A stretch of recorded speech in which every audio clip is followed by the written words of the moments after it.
Hi అండి, మరో healthy రెసిపీతో అమ్మ రెసిపీస్ ప్రియాకి స్వాగతం. ఈరోజు మా బాల్కనీ గార్డెన్లో పెంచుకున్నాం మెంతుకూరతో నిల్వ పచ్చడి ఎలా చేయాలో చూద్దామండి. మెంతుకూర హెల్త్కి చాలా మంచిదండి. ఇది వెయిట్ని మేనేజ్ చేస్తుంది, స్కిన్కి హెయిర్కి చాలా మంచిది అండ్ క్యాన్సర్ నిరోధక శక్తి కూడా ఎక్కువ ఉంటుందండి. డయాబెటిక్ వాళ్ళకి చాలా మంచిది. స్మాల్ సైజ్ మెంతుకూర మనకి పప్పులోకి కానీ కర్రీస్లోకి బాగుంటుందండి. అంటే 1 వీక్ లోపు గ్రోత్ ఉన్న మొక్క అయితే మనకి కర్రీస్లో బాగుంటుంది. పచ్చడికి పెద్ద ఆకులు అయితేనే బాగుంటాయండి. అంటే ఎక్కువ రోజులు గ్రోత్ అయినటువంటి మొక్క నుంచి తీసిన ఆకులు అయితేనే పచ్చడికి మనకు బాగుంటుంది. మెంతుకూరని సిజర్ పెట్టి కట్ చేసుకున్నాము. జనరల్గా మనం మెంతుకూర పప్పులోకి కానీ కర్రీలోకి కానీ యూజ్ చేసుకుంటాము. బట్ నిల్వ పచ్చడి చేసుకొని చూడండి, చాలా బాగుంటుంది. నిల్వ పచ్చడి అయినా లేదా నార్మల్ గ్రీన్ మిర్చితో చేసిన చట్నీ అయినా చాలా బాగుంటుందండి. ఇక నుంచి మీరు పప్పులోకి కాకుండా చట్నీ కూడా ట్రై చేసి చూడండి, చాలా బాగుంటుంది. ఇదిగోండి మనం కట్ చేసిన మెంతుకూర. దీని నుంచి మొత్తం ఆకులన్నీ కూడా నీట్గా ఇలాగా కట్ చేసుకుందామండి. చూడండి, చాలా ఫ్రెష్గా ఉన్నాయి లీవ్స్ అన్నీ కూడా. ఇవి అప్రాక్సిమేట్లీ 2 కప్స్ ఉంటాయండి స్మాల్ సైజ్ అయితే. మెంతుకూర మనం సింపుల్గా ఇంట్లోనే పెంచేసుకోవచ్చండి. మెంతులు ఏ కుండీలో వేసినా సరే మెంతుకూర రెడీ అయిపోతుంది మనకి. చూడండి, ఇక్కడ నేను 2 టైమ్స్ సాల్ట్ వేసిన వాటర్తో వాష్ చేసుకున్నానండి. ఒక 20 రెడ్ మిర్చిని తీసుకుంటున్నానండి. ఇవి మనం ఎప్పుడు విరిచే తీసుకోవాలి. అప్పుడే మనకి లోపల ఇత్తనాలు కూడా బాగా ఫ్రై అవుతాయి. మంచిగా ఉందో లేదో కూడా చెక్ చేసుకోవచ్చు. స్టవ్ ఆన్ చేసుకొని ఒక ఎంటీ ప్యాన్ తీసుకుందామండి. ఇది కొంచెము వేడైన తర్వాత 2 టేబుల్ స్పూన్ కుకింగ్ ఆయిల్ వేసుకుందాము. ఆయిల్ కొంచెం వేడైన తర్వాత 1 టేబుల్ స్పూన్ మినపగుండ్లు బదులు మినపప్పు కూడా యూజ్ చేయొచ్చండి. 1 టేబుల్ స్పూను పచ్చిశనగపప్పు, 1 చిన్న టేబుల్ స్పూను జీలకర్ర. ఈ 3 కూడా ఫ్రై చేసుకుందాము లో ఫ్లేమ్లోనే. లో ఫ్లేమ్లో అయితే మనకి అన్ని ఇంగ్రీడియంట్స్ ఈవెన్గా ఫ్రై అవుతాయండి. మరొక టేబుల్ స్పూను శనగగుండ్లు. ఈ పప్పు దినుసులన్నీ కొంచెము వేయించుకున్న తర్వాత ముందుగా విరిచిపెట్టుకున్న ఎండుమిర్చిని కూడా వేసి ఫ్రై చేసుకుందాము. ఎండుమిర్చిలోని ఇత్తనాలు ఫ్రై అయితే చట్నీ టేస్ట్ చాలా బాగుంటుందండి. 1 టేబుల్ స్పూను తెల్ల నువ్వులు కూడా వేసి వేయించుకోవాలి.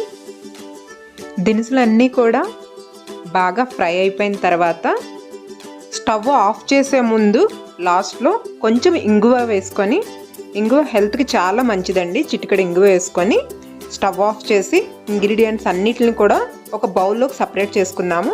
ఇప్పుడు అదే ప్యాన్లో మరో 2 టేబుల్ స్పూన్ కుకింగ్ ఆయిల్ తీసుకొని కడిగి పెట్టుకున్న మెంతుకూరని ఆయిల్లో వేసి వేయించుకుందామండి.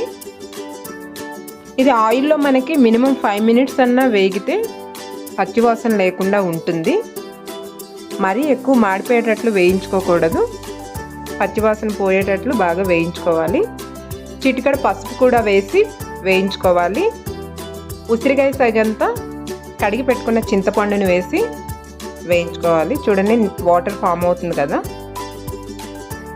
సో ఆకంతా కూడా బాగా ఫ్రై అవుతుంది. అవసరం అనుకుంటే మరొక టేబుల్ స్పూను కుకింగ్ ఆయిల్ని యాడ్ చేసుకోండి. చింతపండు కూడా మనకి బాగా ఫ్రై అయిపోవాలి, ఎందుకంటే ఇది నిల్వ పచ్చడి. అన్ని ఇంగ్రీడియంట్స్ కూడా బాగా ఫ్రై అయితేనే మనకి ఎక్కువ రోజులు నిల్వ ఉంటుందండి. పచ్చివాసన అనేది లేకుండా ఉండాలి. 1.5 నెల పైనే మనకి నిల్వ ఉంటుంది పచ్చడి. మెంతుకూర వల్ల చాలా ప్రయోజనాలు ఉన్నాయండి. ఆయుర్వేదిక్ డాక్టర్స్ అయితే 300 పైన రోగాలను నివారిస్తుందని చెప్తారు. అంత హెల్త్ బెనిఫిట్ ఉన్న ఈ మెంతుకూరని మనం కర్రీలాగే కాకుండా, కర్రీ అయితే 1-2 రోజులు తినొచ్చు. ఇలా చట్నీ కూడా ఆయిల్ తక్కువగా వేసుకొని చేసుకొని తింటే చాలా చాలా మంచిదండి హెల్త్కి. మెంతుకూర బాగా ఫ్రై అయిపోయిందని ఇప్పుడు మనం పక్కన పెట్టుకున్న దినుసులన్నీ కూడా ఒకసారి వేసుకొని అన్నీ మిక్స్ చేసుకుందాము. స్టవ్ ఆఫ్ చేసుకొని కొంచెం చల్లారిన తర్వాత మిక్సీ జార్లో వేసుకొని సరిపడినంత సాల్ట్ వేసుకొని, క్రిస్టల్ సాల్ట్ అయినా యూజ్ చేయొచ్చండి. మరీ మెత్తగా కాకుండా మిక్సీ పట్టుకుందామండి, కొంచెం బరకగా ఉండేటట్లు. అప్పుడే చట్నీ చాలా బాగుంటుంది. కావాలంటే మీరు మెత్తగా కూడా గ్రైండ్ చేసుకోండి. ఇప్పుడు మనం దీనికి పోపు పెట్టుకుందామండి.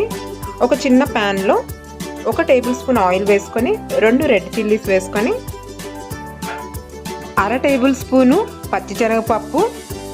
ఇవి కొంచెం వేడైన తర్వాత మరొక 1/2 టేబుల్ స్పూను మినపప్పు అయినా మినువులైనా తీసుకోండి. 1/2 టేబుల్ స్పూను జీలకర్ర,